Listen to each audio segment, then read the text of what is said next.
Assalamualaikum warahmatullahi wabarakatuh. Pada video kali ini, saya akan mengajak kalian untuk mengenal apa itu kaidah sosial dan mengetahui kaidah-kaidah sosial apa saja yang harus ditaati dalam bermedia sosial. Kita tahu bahwa seiring perkembangan zaman, media sosial berkembang semakin pesat dari tahun ke tahun, tak terkecuali di negara kita, Indonesia. Media sosial menjadi salah satu hal yang tidak bisa dilepaskan dalam kehidupan sehari-hari, mulai dari anak-anak, remaja, sampai orang tua. Dengan adanya media sosial, memudahkan kita untuk mengakses segala informasi secara cepat dan tidak terbatas. Selain itu, kita juga dapat berkomunikasi dengan jarak jauh, tanpa harus bertemu terlebih dahulu. Namun, selain terdapat dampak positif dari adanya media sosial ini, tentunya terdapat juga dampak negatif dari adanya media sosial ini. Belakangan ini, banyak masyarakat yang dibutakan oleh berita tidak benar.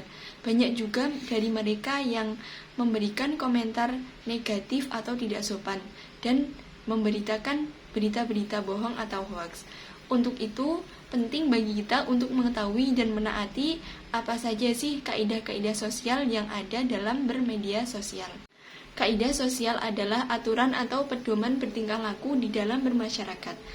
Kaidah sosial ini terbagi menjadi 4 jenis, yaitu kaidah kesopanan, kaidah kesusilaan, kaidah kepercayaan, dan yang terakhir yaitu kaidah hukum. Dalam bermedia sosial, kita harus menaati semua kaidah-kaidah sosial yang telah disebutkan tadi. Yang pertama yaitu kaidah kesopanan. Contoh atau penerapan dari kaidah ini yaitu 1. Menggunakan bahasa yang baik dan sopan saat memposting atau mengomentari sesuatu. Yang kedua, mencantumkan sumber informasi saat menyebarkan informasi baik dalam bentuk foto, video, tulisan milik orang lain. Yang ketiga, tidak menyebarkan video tanpa seizin orang yang berada dalam video tersebut. Kaidah yang kedua yaitu kaidah kesusilaan. Contoh atau penerapan dari kaidah kesusilaan ini yaitu 1. Tidak memposting atau mengupload foto atau video kekerasan, seperti foto atau video korban kekerasan, korban pelecehan, korban kecelakaan lalu lintas, karena hal ini ditakutkan dapat menambah kesedihan keluarga korban. Yang kedua, tidak menyebarkan berita bohong atau hoaks. Dan yang ketiga, wajib melakukan klarifikasi atau meminta maaf ketika salah menyebarkan informasi. Kemudian yang ketiga yaitu kaidah kepercayaan. Contoh atau penerapan dari kaidah ini yaitu 1. Dilarang menyebarkan berita yang mengandung fitnah atau mengandung tuduhan tanpa bukti. Yang kedua yaitu dilarang memposting atau mengupload foto maupun video yang menjatuhkan atau menghina agama lain. Dan yang ketiga, dilarang menyebarkan tulisan, foto, maupun video yang mengandung unsur pornografi atau kemaksiatan. Dan yang terakhir adalah kaidah hukum. Contoh atau penerapan dari kaidah ini adalah 1. Dilarang menyebarkan informasi yang ditujukan untuk memberikan rasa kebencian atau permusuhan individu maupun kelompok masyarakat tertentu berdasarkan atas suku, ras, agama, dan antar golongan atau sara. Yang kedua, dilarang menyebarkan berita bohong dan menyesatkan.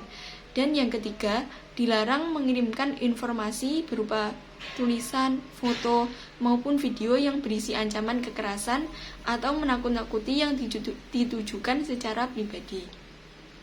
Adapun manfaat ketika kita menaati kaidah-kaidah sosial tersebut yaitu 1. Tingkah laku kita menjadi lebih terkendali. Yang kedua, mencegah terjadinya konflik antar sesama sehingga tercipta kehidupan yang damai dan tentram. Dan yang ketiga, tidak mudah terjerumus ke masalah hukum. Kemudian, dampak atau akibat ketika kita melanggar atau tidak menaati kaidah-kaidah sosial dalam bermedia sosial, maka kita akan lebih mudah terjerumus ke masalah hukum. Karena pada saat ini, pemerintah telah menetapkan UU ITE yang mengatur mengenai batasan-batasan dalam bermedia sosial. Selain itu, kita juga akan mendapatkan sanksi sosial dari masyarakat, seperti dikucilkan maupun mendapat penolakan dari masyarakat. Sekian dari saya, semoga bermanfaat. Mari kita bersama-sama menaati kaidah-kaidah sosial dalam bermedia sosial. Wassalamualaikum warahmatullahi wabarakatuh.